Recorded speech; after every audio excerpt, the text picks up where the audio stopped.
We are now learning that the White House pushed another fake story about the border again, falsely accusing Texas officials of blocking border agents from helping drowning migrants on Friday.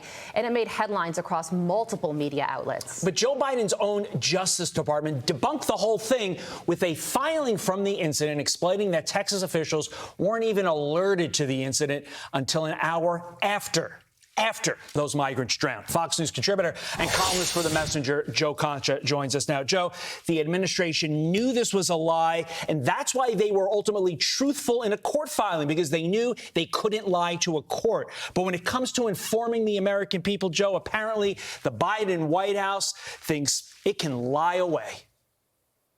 This is just unbelievable, Todd. I mean, our Border Patrol agents, they are exhausted. They are underpaid. They are underappreciated already.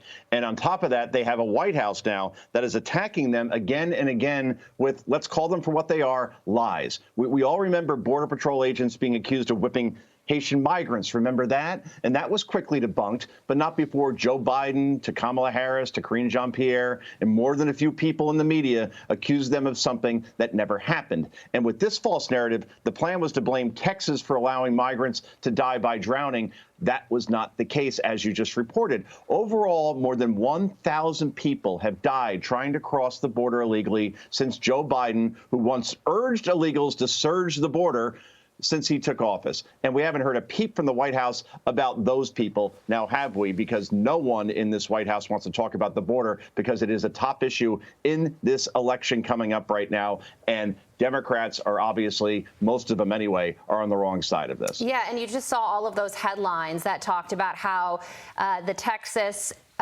agents blocked DHS from helping the migrants. Do you think that those stories will now be corrected?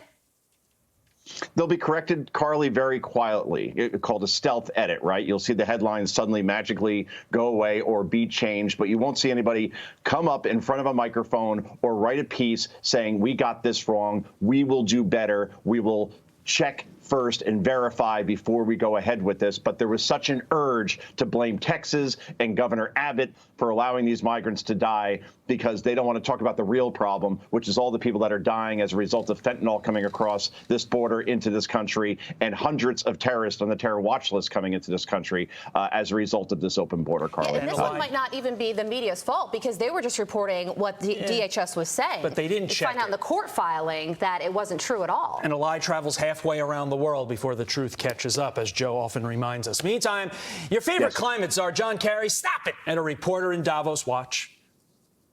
What's the carbon footprint of these events every single year that you come here? Do you think it's worth it?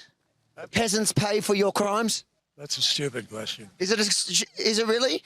We're done. We are done now. Don't grab me.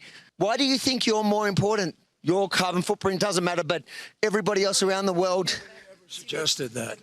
Nobody ever suggested that. Don't make up stupid questions. But Joe Kerry's a very important person, many leather-bound books. He can't be expected to follow the same rules that he puts out there for the rest of us and his moral shaming. I like the Anchorman reference. A, good job. Thank you. B, we are done now. I mean, do you hear this? I mean, you can make the argument that John Kerry has done just as much as any human being on the planet to destroy the climate by flying private everywhere. And when he was asked about why he flies private, this was about a year ago, he said he has to in order to win this war against climate change.